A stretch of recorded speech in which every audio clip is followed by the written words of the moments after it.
How to delete Snapchat account permanently. To start, open your Snapchat application in your mobile device. On Snapchat, tap on your profile on the upper left. Once in your profile, tap on the gear icon on the upper right to go to settings and then scroll down. Then go to I need help. Tap on the first option that says I need help and wait for the application to finish loading. In here, you will need to scroll down and go to Managing My Account.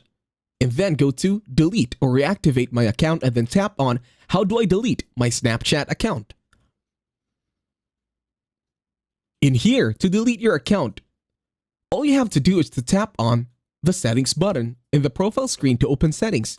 Scroll down to Account Actions, then tap on Delete Account. Then follow the steps to delete your account. The other option is to tap on Accounts Portal, the one with the highlight and underline in the paragraph. In here, you will need to enter your username and password, then click on the Continue button. And that's it. Thank you very much for watching. Please leave a like, share, and subscribe to the channel.